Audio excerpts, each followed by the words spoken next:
우리 함께 갑시다. 약한 자들에게 손을 내밀어 함께 가는 이 모습이 우리에게 진한 감동과 울림을 주고 있습니다. 더욱 이 시대 크게 떠오르는 화두인 함께 갑시다, 같이 갑시다 하는 말을 종종 듣게 됩니다. 사람은 누구나 그 존재가 자기중심적이고 상대인 다른 사람에게 크고 작은 아픔을 주게 되어 누군가와 함께 같이 한다고 하는 것은 그리 쉬운 일이 아닌 것입니다. 우리가 살아온 삶의 경험을 봐도 그렇고 성경도 또한 그렇게 정의하고 있습니다. 로마서 3장 10절 15절 기록된 바 의인은 없나니 하나도 없으며 깨닫는 자도 없고 하나님을 찾는 자도 없고 다 치우쳐 함께 무익하게 되고 선을 행하는 자가 없나니 하나도 없도다. 그들의 목구멍은 열린 무덤이요 그 혀로는 속임을 일삼으며 그 입술에는 독사의 독이 있고 그 입에는 저주와 악독이 가득하고 그 발은 피 흘리는 데 빠른지라 했습니다. 이 말씀은 예수를 믿지 않는 사람들에게 대한 독설이 아니라 이 땅의 모든 인간들이 가지고 있는 죄성에 대해서 말씀하고 있는 겁니다. 그런데 우리가 함께 하는 것도 두 가지 종류입니다. 먼저 자신의 유익을 위하여 함께 하는 것이 있고요. 또 그 사람의 그 영혼을 위해서 함께 하는 것이 있습니다.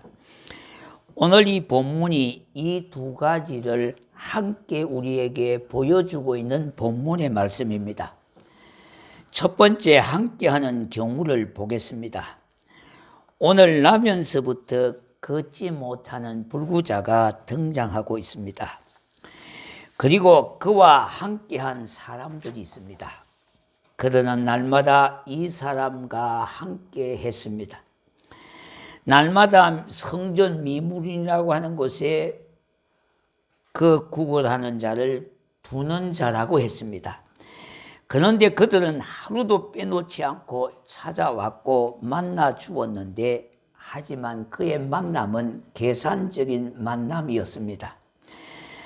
나면서 못 걷게 된 지체가 불편한 자를 통하여 돈을 벌겠다는 겁니다. 한마디로 말하면 앵벌이를 시키겠다는 그런 말 아닙니까? 그래서 가장 신앙심이 고양되어져서 하나님을 만나러 가는 사람을 상대로 구걸을 시키는 겁니다. 머리가 참 보통 아닙니다. 그죠? 그냥 그곳을 지나가는 사람도 아니고 성전에서 나오는 사람도 아니라 한참 뜨거운 마음을 갖고 하나님을 만나러 성전에 가는 사람 딱 길목에다가 미문이라고 하는 것은 예루살렘 성전에 11개의 문이 있는데 그 중에 가장 아름다운 문에다가 딱 두었던 겁니다. 2절을 우리 보겠습니다. 보니까 분명히 그들의 목적을 알 수 있습니다. 성전에 들어가는 사람들에게 구걸하기 위하여 날마다 성전문에 두었다고 했습니다. 이는 성전에서 나오는 사람도 아니고 그냥 지나가는 사람도 아니라 정확하게 말하면요, 성전에 하나님을 만나러 들어가는 사람들에게 손을 내밀게 되는 겁니다. 그렇다면 여러분, 만약에 우리 아름다운 교회 앞에서 구걸하는 사람이 앉아갖고 들어가는 사람 들고 손 벌리면 그거 안 줄 수 있겠어요? 뭐 체면이나 여러 가지가 신앙생활이나 복합적으로 다 줄 겁니다. 왜? 안 주면 덜통이 나버리는 거니까요. 얼마나 악에 대해서 계산적이고 머리가 좋지 않습니까? 적어도 하나님을 만나러 간다는 사람이 돈 몇 푼에 어렵지 못한 일을 할 수 없는 노릇이 아니겠습니까? 아마 벌이가 꽤 괜찮았을 겁니다. 많은 수입이 왔을 겁니다. 이 사람은 자기와 함께 해주는 사람들 덕에 이렇게라도 먹고 살 수 있다고 하는 이 안전뱅이요, 이 불구자는 한마디로 감지덕지했을 겁니다. 그러나 실상은 정반대입니다.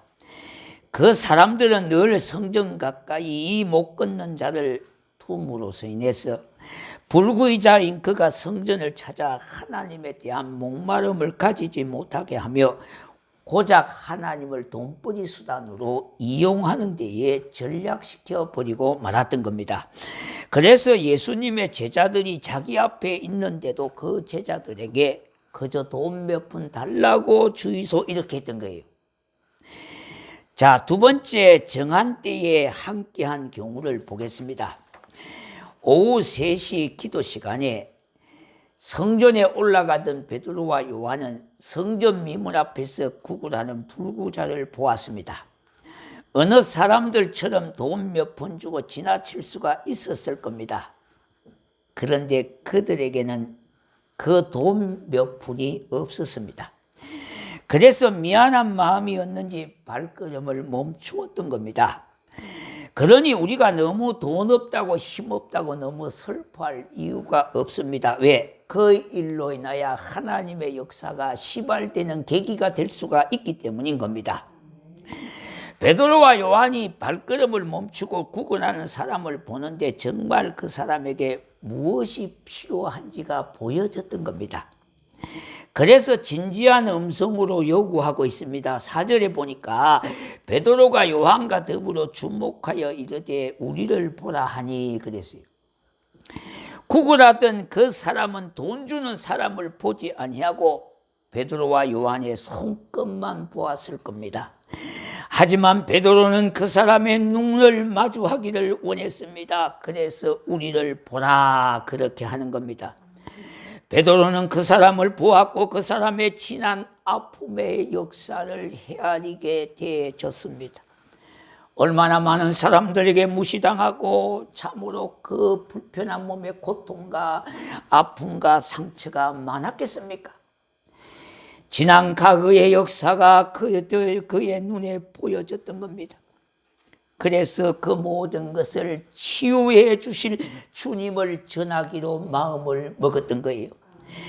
베드로는 하나님이 자신을 만나 주시고 모든 것을 회복하시고 주님의 뜻을 이루는 자로 우뚝 세워 주신 것처럼 이 사람에게도 그와 같은 역사가 일어날 것을 기대하면서 6절의 말씀을 하고 있는 겁니다.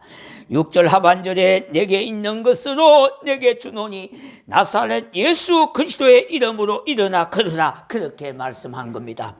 이 말과 함께 그 사람은 벌떡 일어나게 되었습니다. 발과 발목에 힘이 생기더니 일어났습니다. 그래서 이제는 걷기도 하고 뛰기도 하며 베드로와 함께 성전으로 들어가서 하나님을 찬송하게 되어졌습니다. 단 한 번도 성전에 들어갈 수 있을 거라고 생각해 보지 않았을 겁니다. 나는 그저 이렇게 구걸하다가 죽어도 감사하다고 아마 생각했을 겁니다. 그러나 오늘 조금 전에 만난 그 사람들 덕분에 그렇게 부러워했던 정상인들과 함께 마음껏 뛰고 걸으며 하나님을 높일 수가 있게 된 겁니다. 우리는 살아가면서 이 두 가지 함께함을 경험하면서 살게 되는데 여기에 한 가지 교훈을 가지게 되는 것이 있습니다. 그들의 함께한 사명, 함께의 능력은 어디에서 왔단 말입니까? 오늘 이 본문에서 베드로와 요한은 예수 그리스도의 이름으로 능력을 베풀게 되어졌는데 그러나 그 기적은 단지 나사렛 예수 그리스도라고 하는 이름으로 말한 것 때문에 일어난 것이 아닌 겁니다. 잘 보십시오. 예수님과 관계, 예수님과 경험되어졌던 것을 간증했던 겁니다. 내게 은혜를 베풀어 주시고 나를 구원해 주신 예수 그리스도를 그에게 증거하게 되어졌던 겁니다. 내가 만난 하나님을 그에게 간증했던 겁니다. 그런데 이러한 한마디의 이름이 가슴에서 입으로 고백되기까지는 여러 과정이 필요해요. 마음으로 믿어 입으로 시인하기까지는 여러 과정이 필요하다는 겁니다. 그것이 단번에 이루어질 수도 있겠지만 단번에 이루어질 때도 있지 않을 때도 있는 겁니다. 그러면 어떤 과정을 통해서 이와 같은 일들이 일어나는가 한번 살펴보겠습니다. 베드로가 예수님을 만났을 때는 밤새 그물질을 했지만은 한 마리도 고기를 잡지 못할 때 있습니다. 예수님은 베드로의 배에 오르셔서 그들에게 생명의 말씀을 전하면서 배 오른편에 그물을 던지라고 말씀했습니다. 그 말씀에 순종해서 그물을 던졌더니 엄청난 물고기를 잡았습니다. 그때 베드로는 직감적으로 메시아이심을 알았고요, 동시에 자신이 죄인인 것을 절감했던 겁니다. 그래서 베드로가 했던 말이 무엇입니까? 주여, 저는 죄인입니다. 저를 떠나소서. 그렇게 했던 겁니다. 그리고 가이사랴 빌립보에서 너는 나를 누구냐고 그렇게 예수님의 질문에요, 주는 그리스도시요 살아계신 하나님의 아들이십니다 고백했을 때에 예수님은 사랑스러운 눈빛으로 베드로를 격려하고 축복해 주셨습니다. 하지만 이내 예수님의 십자가의 길을 가로막는 자가 되어져서 예수님께서 사탄아 내 뒤로 물러가라고 하는 말을 들었던 장본인이 바로 베드로입니다. 뿐만 아니라 이렇게 맹세하지 않았습니까? 내가 죽을지라도, 다른 사람은 다 주님을 떠날지라도 자기만은 절대 주님을 떠나지 않겠다고 고백하고 다짐하고 맹세했던 베드로. 그날 밤 베드로는 닭 울기 전에 3번이나 주님을 부인하게 되어졌던 겁니다. 우리는 여기서 무엇을 느끼고 있습니까? 무엇을 느끼십니까? 베드로는 예수님과 관계에서 롤러코스터라고 하는 기구가, 놀이기구가 있지 않습니까? 다시 말하면 한없이 예수님으로부터 칭찬을 받은 자였고요, 한없이 떨어지는 저주를 받은 자가, 책망을 받은 자가 누구냐 하니까 베드로예요. 이는 성공해서 주님께 축하를 받을 때도 있고요, 실패해서 부끄러울 때도 있었던 겁니다.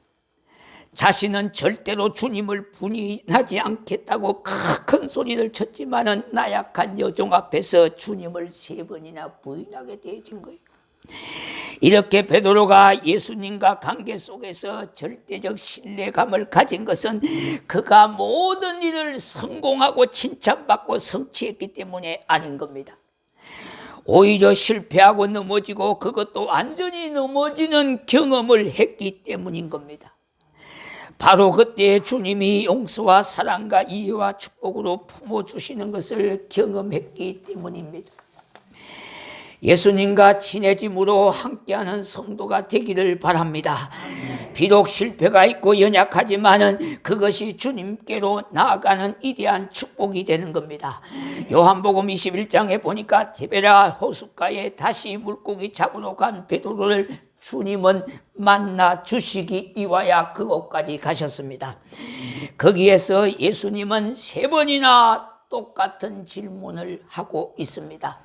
요한복음 21장 17절 3번째 이르시되 요한의 아들 시몬아 네가 나를 사랑하느냐 하시니 주께서 3번째 네가 나를 사랑하느냐 하심으로 베드로가 근심하여 이르되 주님 모든 것을 아시오매 내가 주님을 사랑하는 줄을 주님께서 아시나이다. 이때에 예수님께서는 내 양을 먹이라고 말씀하셨습니다. 자신의 입으로 3번 부인했던 베드로는 스스로 실망하고 포기하고 낙심했습니다. 그러나 그런 베드로를 예수님은 찾아오셔서 스스로 내가 주님을 사랑합니다 하는 말을 하도록 3번이나 질문을 하셨던 겁니다. 이 대화를 통하여 베드로는 완전히 회복되어졌고 후에 오순절 성령 강림하심을 경험하고로 인하여 마음이 약한 제자가 아니라 이제 마음이 당당하고 담대한 사도가 되었던 겁니다. 이제 베드로는 주님과 함께하는 사람, 내 삶에 있는 모습 그대로 주님 앞에 노출할 줄 아는 사람이 된 겁니다. 우리 주님께 나의 삶을 드리는 우리에게 우리 주님은 만나 주십니다. 뿐만 아니라 찾아와 주시고 함께 하시고 보듬어 주시는 겁니다. 그러므로 내가 강하고 당당해서 주님 앞에 나가는 자격을 있는 것이 아닙니다. 자격을 얻는 것이 아닙니다. 곧 약함이 강함이라고 했으니 약한 나로 강하게 하시고 부족하고 무지한 나를 통하여 영광 받으시기를 원하시는 우리 주님이시기에 주님 앞에 우리가 당당하게 나아갈 수가 있는 것입니다. 내 모습 이대로 주님 앞에 노출시키십시오. 내가 연약하고 부족하고 허물이 많을 때에 주님은 찾아오셨고요. 우리와 실패와 낭패 속에 절망 속에 있을 때에 주님은 내게 다가오셨습니다. 우리가 당당하고 강하고 부족한 게 없을 때에 찾아오신 것이 아니에요. 그만할 때에 주님 앞에 나갈 자격을 얻는 것이 아닙니다. 허물이 있음에도 불구하고 부족함이 있음에도 불구하고 실수했음에도 불구하고 낭패와 낭망 속에 있을 때도 불구하고 주님 앞에 내 모습 그대로를 노출시킨다면 우리 주님은 다가와 주시고 만나 주시고 그를 안아 주신다고 말씀하고 있습니다. 그러한 사람들이 다른 사람과 함께 할 수가 있고요. 함께 하나님께 나가게 될 줄로 믿습니다. 그러므로 우리 지체인 성도와 나의 삶의 터전에 있는 이들과 함께 하십시오. 사람의 성격은요, 날 때부터 부모로부터 받은 것이기 때문에 변하지를 않습니다. 여러분 한번 부부가 경험하시지 않습니까? 이건 여러분들이 하는 말이에요. 저 인간, 이 인간은 절대 안 변한다고요. 안 변해요. 그걸 인정하셔야 돼요. 성격 때문에 자꾸 그러는데 성격은 안 변하는 겁니다. 날 때부터 부모로부터 받은 거예요. 예. 그런데 성품은 변할 수가 있어요. 자, 그러면은 성품을 우리가 수정하려고 하는 의지와 노력이 있으면은 변화가 가능해요. 그래서 여러분들이 함께하는 삶을 제대로 유지하려면은 성격은 변하지 않는다고 하는 것을 인정하시고 성품은 바꿔야 되겠다고 하는 수정의 의지를 가지고 노력하면은 가능하다는 거예요. 그런데 여기에 먼저 하나 전제가 있습니다. 왜 우리가 다툼이 자꾸 지속이 되어집니까? 왜 갈등이 자꾸 깊어집니까? 내가 옳다고 하는 이 주관적인 것 갖고 있기 때문에 그래요. 나는 신이 아니기 때문에 내가 아무리 옳다고 생각하는 것도 틀릴 수가 있고 다를 수가 있다고 하는 것을 인정하셔야 되는데 내 생각은 절대 오류가 없다고 생각을 하니까 그 갈등은 끝이 나지를 않는 겁니다. 여러분이 지금부터라도 정말로 수정의 의지가 있다면 노력하셔야 돼요. 노력하셔야 돼요. 그래서 내가 먼저 손을 내밀 수 있는 사람이 이기는 겁니다. 이게 능력이에요. 능력이에요. 아무리 덩치가 큰들 뭐합니까? 아무리 나이들 많이 먹으면 뭐합니까? 작은 사람이에요. 내가 먼저 손을 내밀 수가 있는 사람이 이기는 사람이고 능력 있는 사람이고 멋있는 사람이에요. 여러분의 자녀들이 배우자를 만날 때도 이거 하나 고려하셔야 돼요. 성격은 좀 그렇더라도 그래도 성품의 변화를 위하여 의지를 가지고 노력하고 수정을 위하여 노력하고 노력하는 이 가능성이 30%만 있다면 서로 결혼하도록 하는 것도 괜찮아요. 저들끼리만 좋으면. 그런데 이게 보이지 않으면 안 하는 것이 낫습니다. 왜? 그 성격은 평생 안 변하니까요. 여러분 많은 분들이 고개를 끄덕끄덕 하는데 그 다 살아본 경험에 의해서 다 나오는 답이 아닙니까? 그래.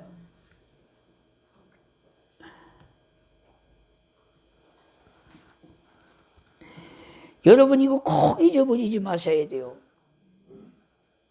내가 아무리 옳다고 하는 주장도요 틀릴 수가 있다고 하는 생각을 하셔야 되는데 내 생각은 절대 틀리지 않다고 생각을 하니까 끝이 없습니다. 끝이 없습니다.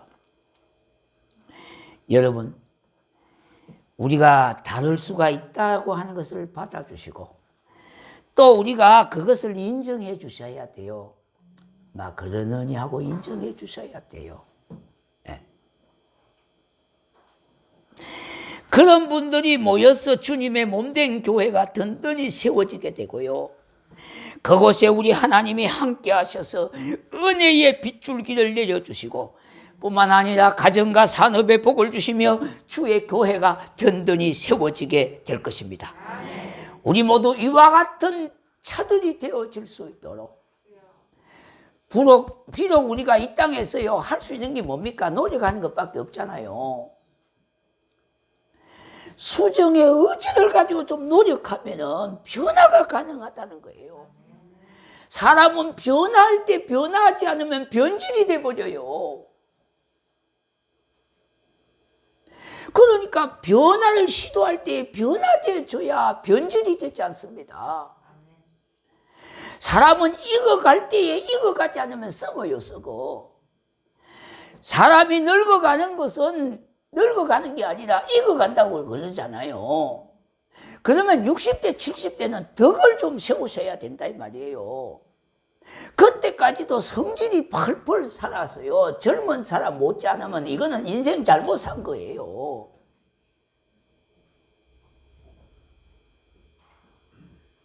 그거는 진짜 뭡니까? 욕입니다. 욕입니다.